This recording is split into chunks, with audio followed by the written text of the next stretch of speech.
Nós estamos em Rio das Flores, um dos 14 municípios que formam o Vale do Café. E aqui nós temos um conglomerado de fazendas históricas da época imperial, né? Logo após a época colonial. Aqui o Brasil já era império, foi quando começou o ciclo cafeeiro. Isso aqui foi a região mais rica naquele momento, aliás, quem manteve o Império Brasileiro do início ao final do século XIX foi esse ouro negro, que era assim chamado café.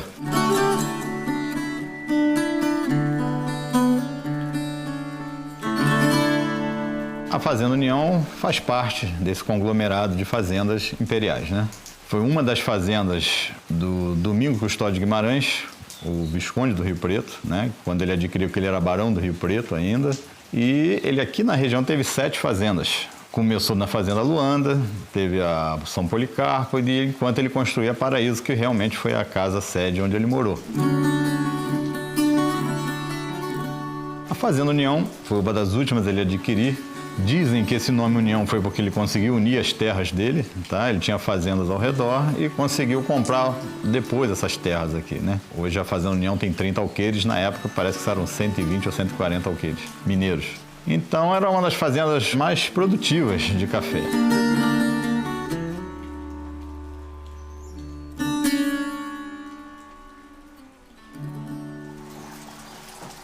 Bom, estamos aqui entrando agora na casa-sede da Fazenda União. Então, era de praxe as fazendas ter essa colocação dos quadros, né, da família imperial, Dom Pedro II. Isso era tradicional fazer nas fazendas, né? Principalmente quando iam receber visita. Talvez não tenha sido o caso aqui da Fazenda União, mas 99% das fazendas nós vamos encontrar esse tipo de homenagem, né, que era feito à família imperial. Nós temos aqui um princípio do gramofone, isso aqui é antes daquele gramofone totalmente conhecido, que é feito a disco, né? Esses discos são colocados aqui no corpo do gramofone e ele vai rodando e vai fazendo o som da música, né? Existiam amplificadores praticamente, né? Você tira essa corneta e coloca uma maior, então o som aumentava. Nós temos aqui um carrilhão de 1860, com esta data ali nele. Detalhe importante, a força da maçonaria naquela época. Então nós vamos ver aqui uma tesoura, que isso aqui é um símbolo maçônico. Dizem que o dono das casas, então, com certeza era maçom. A sala de chegada era de praxe ter uma vasilha com água, que é onde se lavava a mão, né? O pessoal chegava, já sabia, pegava aqui o nosso jarro, muita poeira para chegar até aqui, né?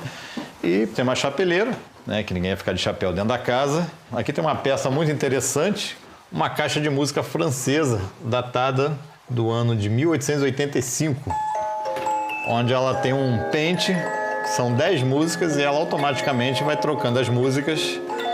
Então era bom, né? Não gastava energia. E um som bem puro, bem limpo, interessante. Mas agora vamos entrar aqui na sala de piano.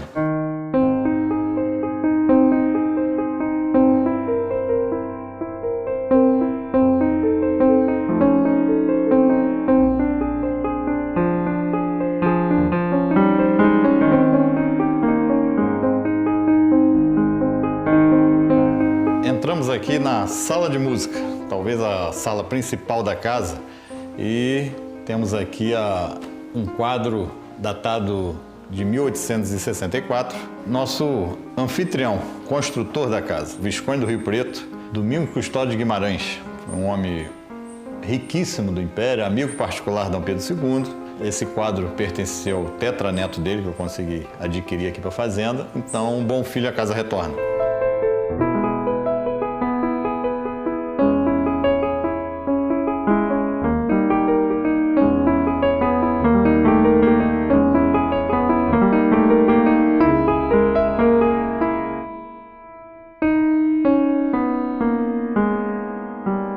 E aqui o piano da sala de música, onde as mulheres aprenderam a tocar piano para receber os convidados, uma festividade, né? Um piano do século XIX, a iluminação era luz de vela, que era o que se tinha, partitura, e ficava um belíssimo sarau que acontece aqui, e acontece até hoje. Nós costumamos fazer aqui na Fazenda União um sarau com uma pessoa com roupa de época tocando nesse piano.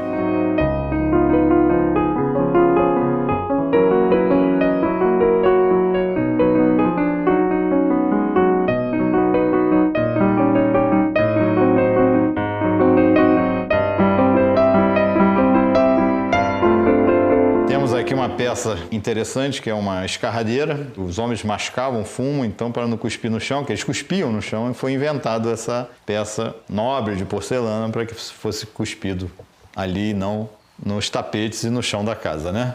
Isso talvez seja o cinzeiro de amanhã. Espero que acabe também o fumo. Nessa cristaleira nós temos algumas peças de colecionismo particular que trouxemos aqui para a fazenda, cristais que pertenceram a Dom Pedro II. Temos aqui um porta-talheres de cristal bacará que foi feito no aniversário de 3 anos de Dom Pedro II. Isso foi no Palácio São Cristóvão. Foram feitas 800 peças de cristal bacará porta-talher com o busto de Dom Pedro II criança. E uma peça que eu acho super interessante aqui é a xícara bigodeira. Essa xícara era usada pelos barões, que usavam muito parafina nos bigodes, e para não derreter a parafina, foi criado esse artefato de porcelana para que no leite quente não chegasse no bigode da pessoa que fosse ali tomar, né?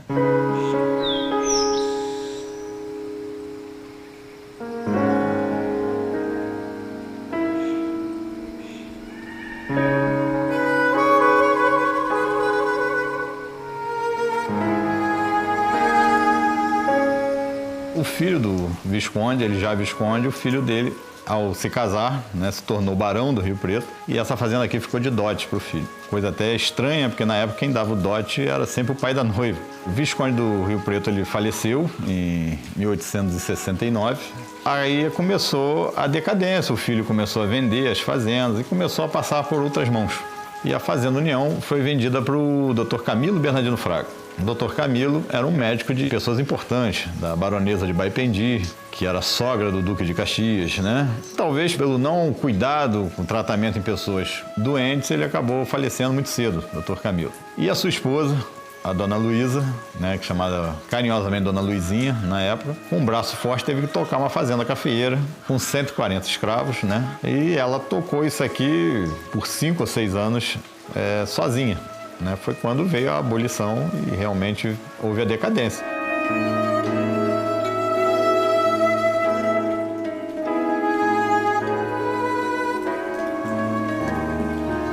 Houve a abolição dos escravos, né, em 1888. Começou o declínio do café. Os bancos não davam mais financiamento para os fazendeiros, porque o que tinha de garantia era o número de escravos que eles tinham. A maioria faliu, eles tiveram que vender para arcar com as dívidas que tinham, e não foi diferente com a Dona Luizinha. Ela vendeu a fazenda e foi morar aqui na cidade de Rio das Flores. Mas aí a fazenda, desde então, passou por vários proprietários. Teve o caso de um padre que largou a batina por um amor, que no início do século era uma coisa assim meio bizarra para a época, e ele se casou e veio morar aqui na fazenda. Ficou um tempo aqui. Esse é um dos casos que eu conheço, até chegar no meu caso, que foi há 10 anos atrás, eu adquiri. Daí para frente nós viemos tocando a fazenda e acabou transformando a fazenda em hotel, que eu acho que era o destino dela mesmo. Sempre tentando colocar ela o mais original possível, nenhuma alteração arquitetônica, só acrescentando coisas mobiliárias, alguma coisa que sempre da mesma época, do final do 19. Isso aqui é uma sala de entorno entre os quartos principais da casa, que é onde tem a parte comercial, que nós chamamos aqui de alcova. A alcova era onde recebíamos os comerciantes, os mascates que vinham vender as coisas, saía da corte. Então era necessário que houvesse um quarto para receber esse hóspede inesperado, né? Aquela distância de cavalgada que levava para chegar aqui. Era o que era oferecido ao mascate. Um catre, aqui no caso, que é uma cama feita de couro de animal, água, um mictório para ele poder fazer a necessidade, e essa porta só tem tranca para o lado de fora. O quarto não tem janela, como vocês estão vendo. Então ele pernoitava aqui, era trancado pelo dono da casa, e logo a partir das primeiras horas da manhã era liberto de novo. Isso aí também não era nenhum tipo de ofensa, o mascate chegava, já sabia que era o que ele ia encontrar pela frente, ainda ficava muito grato, porque era oferecido comida e hospedagem para ele, né? E aqui era a capela particular dos proprietários da casa, um oratório, onde eram feitas as orações aqui de joelho. E aqui, falando um pouco da arquitetura da casa, né? Eram pedras que sustentavam os esteios, que logo acima eram feitos de pau a pique. E para dar liga ao barro era misturado óleo de baleia. Era o que tinha na época. E eram revestidas as paredes, né, com estuque, e as pinturas relembrando os bordados franceses, né? Uma peça muito interessante nós temos aqui, que as fazendas não tinham banheiro. Então isso aqui é uma coisa muito chique para a época. Era uma cadeira sanitária. O pinico vinha aqui dentro, onde era recolhido depois por um escravo da casa, né, após as necessidades aí dos patrões. Já era uma coisa para quem tinha um pouco mais de condição, né? O bidê, que era uma peça que as mulheres não podiam mostrar que tinham, porque o bidê era uma peça das mulheres da vida, da época, que trabalhavam no cais, né? Então, as mulheres também queriam ter sua higienização íntima, mas o marido não podia saber que ela tinha o bidê. Por acaso, eu tenho aqui de Companhia das Índias, que era uma louça muito nobre. Você vê que até nisso eles tinham requinte. Uma peça totalmente proibida, entre aspas, mas que as mulheres acabavam utilizando sim. Outra peça interessante que nós temos aqui, vocês já devem ter ouvido muito de comentário, isso é uma Santa do Pau Oco.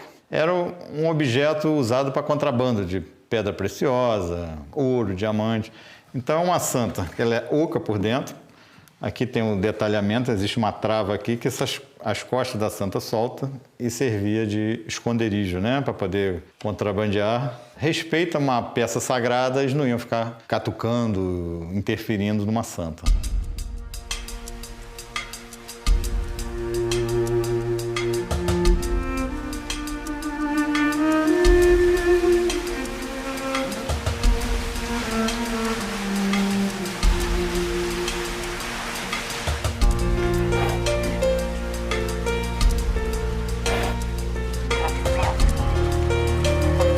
Fazendo União em si, nós temos muita mata original preservada aqui ainda.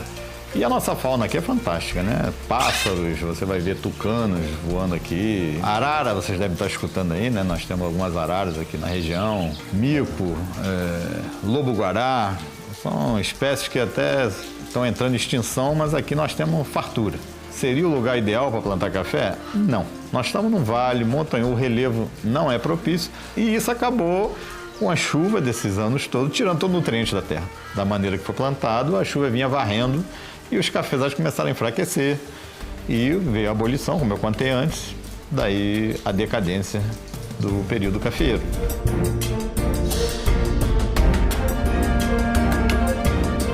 Geralmente os casarões das fazendas são estrategicamente colocados em frente às senzalas, ou próximo, ou em cima da senzala. Muitas das senzalas eram embaixo do casarão. O terreiro de café era na frente da casa e a plantação também estava na vista dos nobres para não haver a fuga.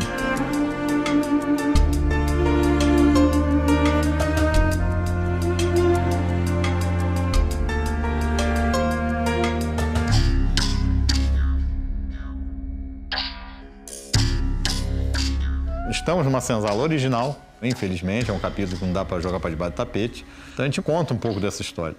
Nós montamos um museu, à la Madame Tussauds, são bonecos de silicone feitos pelo artista Jerônimo Magalhães, que retrata um pouco do momento da senzala, né? Porque nós recebemos aqui o turismo cultural, universitários, estudantes, peças originais foram vindo de outras fazendas vizinhas, talvez até mais distantes. Até de fazendas de São Paulo tem material aqui, mas todos do mesmo período. Essas senzalas eram abertas. Se vocês olharem um desenho de fundo aqui, está dando profundidade como era na originalidade. Nós preservamos uma parte dela. O chão é original, que era de barro, chão batido, né? Que era onde dormia, era jogado esteiras aqui. E o teto também totalmente original, com ripa de palmito. Nada foi alterado aqui. O escravo, que era muito fujão, era marcado ou no rosto ou no peito com um F de fujão. Na hora da venda também você sabia qual que valia mais ou que valia menos. O fujão sempre valia menos, né? Que era um escravo que dava trabalho para eles. Um grilhão que colocava no pescoço, que vocês podem ver ali, que ele tem um formato tipo um ferro com um galho aqui atrás, né? Para que aquilo? Se ele tentasse fugir, ele ia agarrar nos galhos das árvores com aquele instrumento. Então fica muito mais fácil do capitão do mato capturar de volta. E temos algemas de perna, algemas de braço, cachimbo, que era muito feito por eles, né? Tipo uma obra artesanal mesmo. Todos aqui são originais. É um lado obscuro da nossa história, mas tudo que nós vimos aqui hoje, a fazenda, essa parte bonita da construção, foi feito com a mão de obra negra. Isso tem que ser muito bem frisado, que eles construíram o vale, eles construíram todo esse império que está aqui. A gente escuta muito falar dos barões, né, só que eles só foram os mandantes. Na verdade, quem construiu, quem plantou, quem colheu, foi a mão de obra negra. Meu respeito por Dom Pedro II, que ele, como imperador, ele dava exemplo. O Dom Pedro nunca teve um escravo não pago. Ele assalariava todos os negros que trabalhavam para ele. Isso é uma coisa que tem que ser relatada, né? Pouca gente sabe disso, mas era assim que era conduzido as coisas no governo de Dom Pedro II. Então é um cara que eu sou fã mesmo. Essa era a sala de jantar, onde acontecia os banquetes, né? Temos aqui algumas coisas interessantes, peças interessantes. A mesa em si, material nobre, jacarandá. As cadeiras que tinham essa meia-lua eram cadeiras marcadas para homem e as que não tinham eram das mulheres. Fato interessante dessa sala aqui é a nossa coleção de pratos que foram de serviços do imperador e da família imperial, em momentos da família imperial, né? Para cada momento foi criado um serviço. O primeiro lá de cima nós temos o Serviço Independência ou Morte, foi um serviço feito quando Dom Pedro I proclamou a independência do Brasil.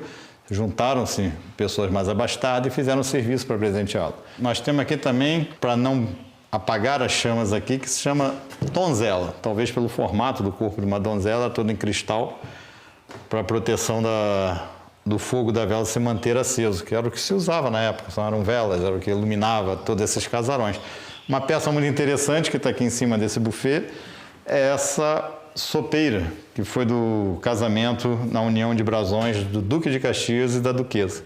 Fato interessante, quando essa peça veio para cá, os funcionários fizeram uma sopa que não estava aqui presente e serviram nela. Eu achei muito nobre isso, mas não era a ideia. Entramos em mais uma sala da fazenda. Essa aqui era onde aconteciam as refeições diárias da família, né?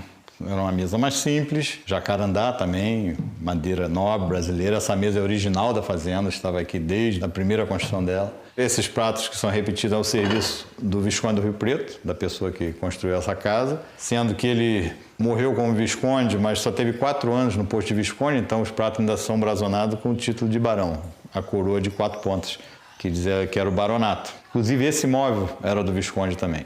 Era um móvel que veio da Europa, porque isso é carvalho, nós não temos carvalho no Brasil. Ele foi todo lapidado, feito lá fora e veio de caravela para cá, né? Isso é uma mesa doceira. A mesa doceira era feita com essas ranhuras no mármore, né? Um mármore Carrara, e essas ranhuras enchiam de água para que a formiga não chegasse até o doce. Então era um produto de engenharia da época muito interessante, que as donas de casa ainda têm um problema com formiga até hoje. Bom, estamos entrando aqui em mais um ambiente da casa, uma sala-varanda. Não existia luz elétrica, né? Então, a nossa questão era abrir janelas por ventilação, claridade. Nós temos essa varanda bem confortável aqui, que talvez seja um dos lugares mais interessantes de ficar na casa, né?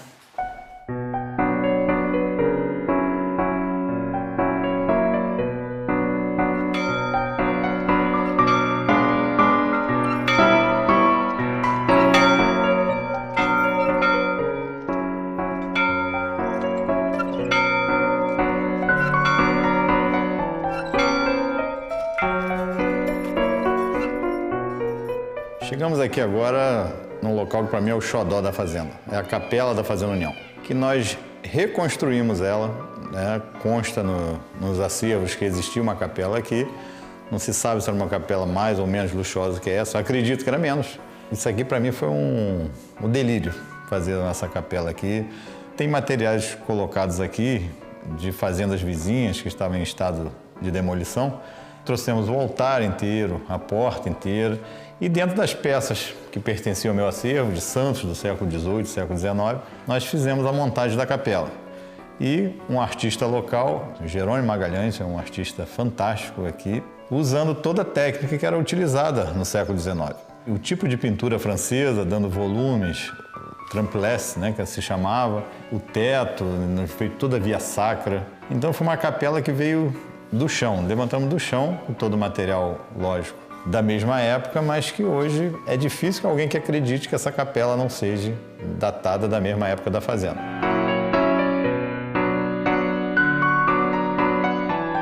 Tem coisas que não se explica, né? Então, desde muito novo, eu sempre tive essa paixão por colecionismo. E uma das artes que eu acho mais interessante é a arte sacra, principalmente a arte barroca, os santos barrocos, né? Que um santo fica para o tempo. Como nós estamos olhando aqui, um santo do século XVIII, XIX está em perfeito estado, né?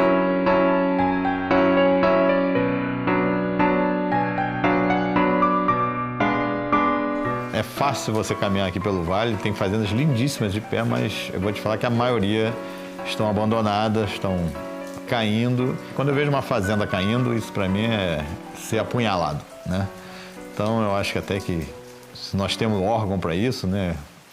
IFAM, o próprio governo deveria manter isso aí de pé, não sei de que forma, mas teria que haver um outro olhar para esse lado histórico, porque o que nós temos para contar do Brasil é isso que está aqui, né? Se não existirem pessoas com essa visão de manter isso em pé, a história vai se apagar.